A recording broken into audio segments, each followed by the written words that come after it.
মুগ ডাল দিয়ে পুঁই শাক। মুগ ডাল দিয়ে পুঁই শাক রান্না করার জন্য এখানে আমি মুগ ডাল ভেজে লবণ দিয়ে সিদ্ধ বসিয়ে দিয়েছি। আর সাথে আমি কিছু পুঁই শাকের ডাঁটা মাঝখানে চিড়ে দিয়ে দিলাম। ডালের সাথে একসাথেই আমি সিদ্ধ বসিয়ে দিয়েছি। 5 মিনিট হয়েছে।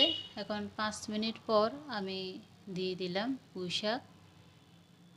পুঁই শাকটা এভাবে আমি কেটে দিয়েছি। এখন পরিমাণ মতন হলুদ গুঁড়ো আর লঙ্কা দিয়ে দেবো।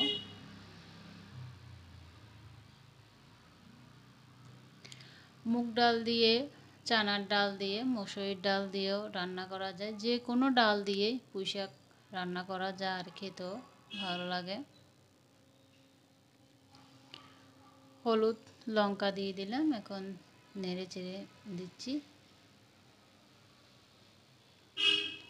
3 মিনিট একটু রান্না করে নেব। আমি পুঁই শাকটা একটু সিদ্ধ করে নেব ডালের সাথে।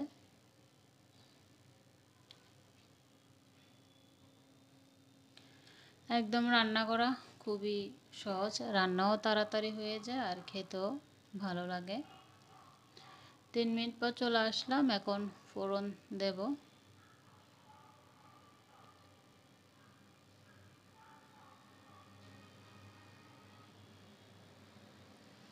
ফোড়ন দেওয়ার জন্য কড়াইতে আমি সর্ষের তেল দিয়ে দিলাম।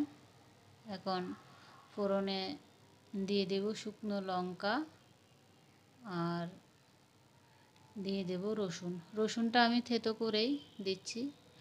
এখানে রসুনের সাথে পেঁয়াজও দেওয়া যায়, একসাথে রসুন পেঁয়াজ দিলেও ভালো লাগে। তো আমি শুধু রসুনটাই দিচ্ছি।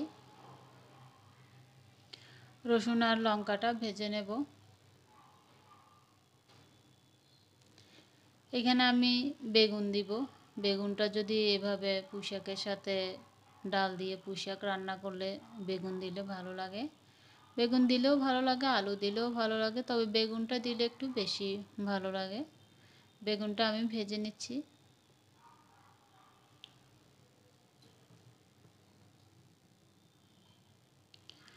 এখন পুঁই শাকটা দিয়ে দিলাম।